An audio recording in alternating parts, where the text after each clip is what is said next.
ETF index mutual funds నేర్చుకుని stock మార్కెట్లో రాణించాలనుకుంటున్నారా? వెంటనే ఈ నెంబర్కి కాల్ చేయండి.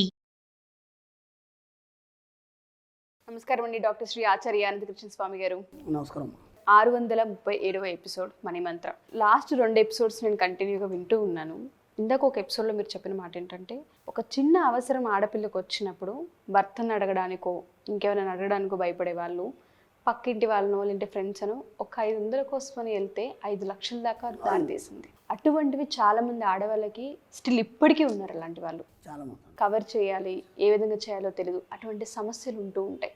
ఫైనాన్షియల్గా వాళ్ళకి ఉక్కిరి బిక్కిరి అయిపోతూ ఉంటుంటారు. వాటి నుంచి బయటపడాలి అన్నా, వాళ్ళు ఇండిపెండెంట్గా ఎదగాలి అనుకున్నా, వాళ్ళు కూడా మనీని ఆకర్షించాలి అన్నా ఏ విధంగా అంటారు?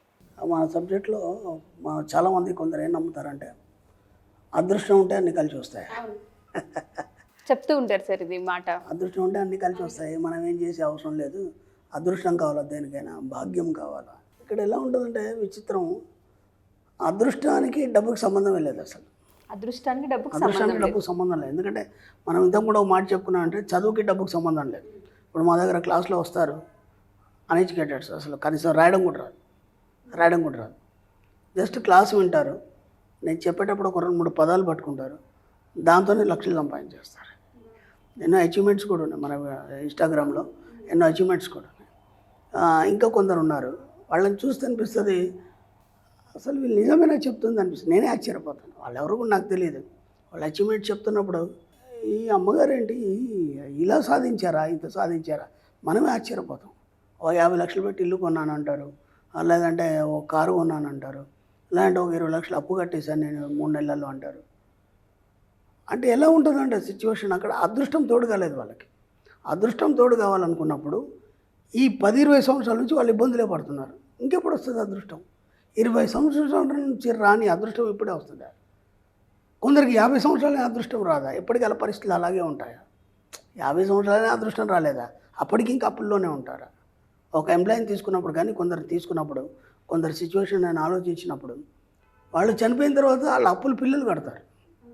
అది ఎంత దౌర్భాగ్యం వస్తుంది. పిల్లలు ఎందుకు కన్నాము? మన అప్పులు కట్టడానికి కన్నాము మనం. అసలు వాళ్ళకు ఫస్ట్ నువ్వు కన్నందుకు వాళ్ళకి అన్ని సకల సౌకర్యాలు ఇవ్వాలి. ఒక తండ్రిగానో తల్లిగానో బాధ్యత మీది. అది ఇవ్వలేని పరిస్థితి. ఎప్పుడు వాళ్ళకి ఏ కోరికలు కోరినా సరే, ఇప్పుడు కాదు, ఇప్పుడు డబ్బు లేదు, ఇప్పుడు సరిపోదు, ఇవే తప్ప ఏనాడు కూడా వాళ్ళు అడిగిన దానికి మరి పుష్కలంగా ఇచ్చింది లేదు. అర్థమైంది? దాంతోపాటు అప్పులు చేసి పెట్టారు. మీరు చనిపోయిన తర్వాత కూడా మీ అప్పులు కట్టాలి వాళ్ళు. ఎంతవరకు ఇది? ఒక లిమిట్ అనేది. మరి వాళ్ళకి అదృష్టం ఎందుకు తెలిసి రాలేదు? వాళ్ళు ఏం పాపం చేశారు? ఒకసారి ఆలోచించి. అదృష్టం అనేది నీకు కలిసి రాదు. అదృష్టాన్ని నువ్వు కొని తెచ్చుకోవాలి. మన సబ్జెక్ట్లో మనం కొని తెచ్చుకుంటాం అదృష్టాన్ని. అదృష్టం అనేది కలిసి రావడం, అదృష్టం అనేది ఒకటి ఉండడం, అట్లాంటివి ఏమీ లేవు మన సబ్జెక్ట్లో. ఎందుకంటే ఒక మామూలు వ్యక్తి, ఒక కామన్ మ్యాన్ ఈరోజు ఇంత సంపాదించి ఈ స్థాయికి వస్తున్నాడు, దాంతోపాటు ఒక మంచి చక్కని క్రమశిక్షణ కలిగి ఉన్నాడు అంటే దీనికంటే కారణం ఏంది?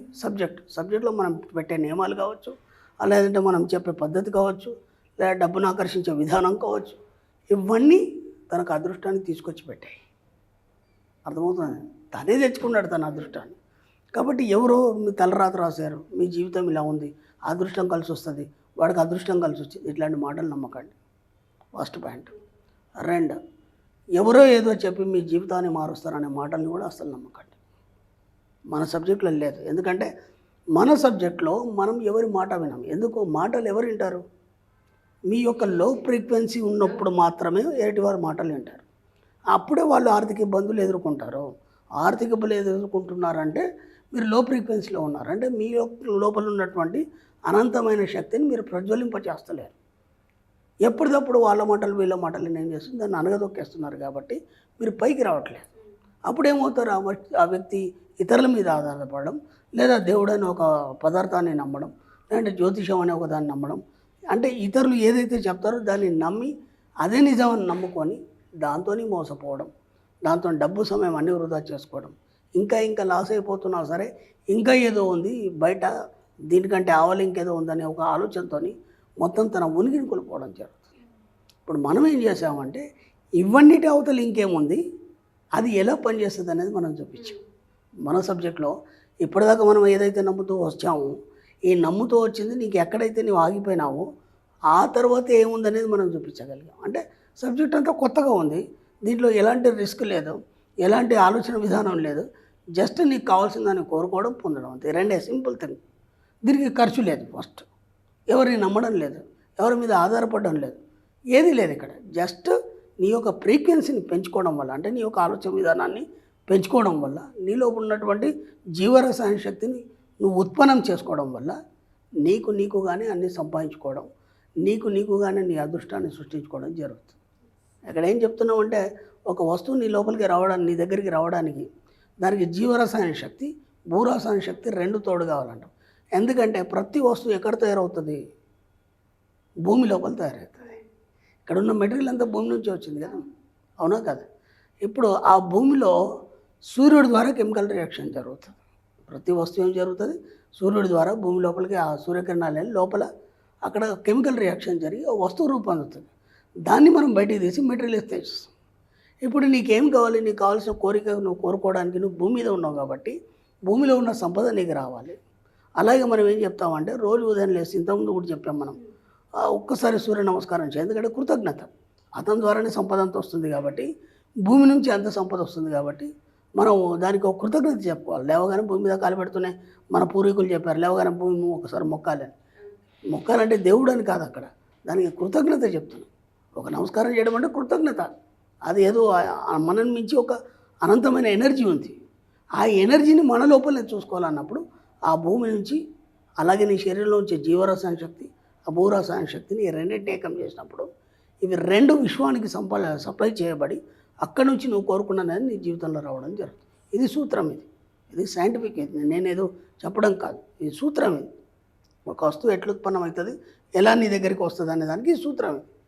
ఇది దీనికి అదృష్టానికి సంబంధం ఏముంది? True sir. మనం ఎక్కడ స్టార్ట్ చేసిన టాపిక్, అదృష్టానికి దీనికి సంబంధం ఏముంది? దీన్ని ఎలా చేయాలన్నప్పుడు ఏం చేస్తాం మనం? జస్ట్ మనం మనీ మెడిటేషన్లో కూర్చుంటాం, లేదంటే అఫర్మేషన్ చేస్తాం, లేదంటే పదే ఆ వస్తువుని ఊహిస్తాం. ఊహించడం వల్ల ఏమవుతుంది? నీ లోపల ఉన్న ఎనర్జీ షట్చక్రాల ద్వారా ఆ సహస్రారం నుంచి విశ్వానికి చేరుతుంది. చేరి ఆ ఫ్రీక్వెన్సీని మీరు ఏదైతే కోరుకుంటున్నారో ఆ తరంగాల యొక్క ఫ్రీక్వెన్సీ, దానికి ఒక సిస్టమ్ ఉంది. ఆ సిస్టమ్ లేనిది మనకి మీ యొక్క ఆలోచన తరంగాల ఫ్రీక్వెన్సీ ఏదైతుందో 50 Hz/s, అది కనుక 963 కనుక మీరు తీసుకొస్తే మీ కోరికలన్నీ సాధ్యమవుతాయి అని చెప్పబడింది. సైన్స్ అది, నేను చెప్పట్లేదు. 963 తీసుకురావాలంటే అప్పుడు మీరు ఏం చేయాలి? సింపుల్గా మీ యొక్క పాజిటివ్నెస్ని పెంచుకోవాలి. వీలైనంత మట్టుకు ఎక్కడైనా సరే పాజిటివ్నెస్ని పాజిటివ్ మాట్లాడడం వల్ల ఏమవుతుంది? మీ యొక్క ఫ్రీక్వెన్సీ లెవెల్ పెరుగుతుంది. సింపుల్. ఫ్రీక్వెన్సీ లెవెల్ పెరిగిందా మీరే దేవుడు, మీరే యోగి, మీరే అన్ని. ఇక మిమ్మల్ని మించే దేవుడే వాళ్ళు. అంటే మీరేది కోరుకుంటే అది మీ దగ్గరకు వస్తుంది. అప్పుడు అదృష్టం ఎక్కడ ఉంది? కాబట్టి అదృష్టాన్ని మీరే సృష్టించుకుంటారు. అదృష్టం అనేది మీతోనే ఉంటుంది. ఎవరో ఇస్తే అదృష్టం రాదు, ఎవరిని మొక్కితే అదృష్టం రాదు, ఎవరి చేతనో నీకు అదృష్టం అనేది ఉండదు. అన్నీ నువ్వే సృష్టించుకుంటావు, నువ్వే దేవుడు అని చెప్పకూడదు మన సబ్జెక్ట్. చాలా వరకు అదృష్టం మనకి రాసి పెట్టలేదేమో అని మాట్లాడేవే ఎక్కువ విన్నాము. అదృష్టాన్ని మనం కొని తెచ్చుకోవాలన్నది ఎందుకంటే సైంటిఫిక్గా మనకు ప్రూఫ్ అయింది కదా, ఇది ఒక సబ్జెక్ట్ అనేది ఉంది కదా. ఏదో మనం ఇక్కడ కూడా మనం అతిశయోక్తులు చెప్పట్లేదు, అది వాస్తవాలే చెప్తాను. దాన్ని నువ్వు ఒకసారి ప్రయత్నం చేస్తే కదా నీకు తెలుస్తుంది.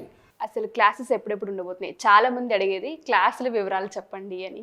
ఒకసారి దాని గురించి. మనకి ఇప్పుడు జూలైలో మనకి 14వ తారీఖు మనకి హైదరాబాద్లో ఉందమ్మా. అలాగే మనకి బెంగళూరులో 28 జూలై ఉంది, విజయవాడలో 4th ఆగస్ట్ ఉంది, అనంతపురంలో 11th ఆగస్ట్ ఉంది, విశాఖపట్నంలో 1st సెప్టెంబర్ ఉందమ్మా. అలాగే తిరుపతిలో మనకి 8th సెప్టెంబర్ ఉంటుంది. మనకన్నిటికంటే ముఖ్యంగా ఏంటంటే మళ్ళీ మనకు స్పెషల్ క్లాస్ వచ్చింది. ఎప్పుడు sir special class? Special class వచ్చి మనకి 25 ఆగస్ట్ ఉంటుంది. ఓకే. స్పెషల్ క్లాస్ గురించి గతంలో కూడా మనం చాలాసార్లు చెప్పాం. అంటే మామూలు రెగ్యులర్ క్లాస్ కంటే అది కంప్లీట్గా డిఫరెంట్గా ఉంటుంది సబ్జెక్టు, మళ్ళీ కొత్తగా ఉంటుంది, చాలా డెప్త్గా ఉంటుంది. మనం ఇంకా సాధించాలనుకుంటున్నాం. అంటే రెగ్యులర్ క్లాస్ ద్వారా మనం సాధించవచ్చు, డబ్బు అవన్నీ వస్తాయి. అవి ఎలా నిలబెట్టుకోవాలి, స్టాండ్ బైగా ఎలా ఉండాలి, డెప్త్గా సబ్జెక్ట్ తెలుసుకోవాలన్న వాళ్ళు మాత్రం స్పెషల్ క్లాస్ అటెండ్ చేసే ప్రయత్నం చేయండి. ఎందుకంటే చాలా రష్గా ఉంటుంది. వీలైనంత తొందరగా ఎన్రోల్ చేసుకునే ప్రయత్నం చేయండి. Thank you sir. Thank you so much. Thank you.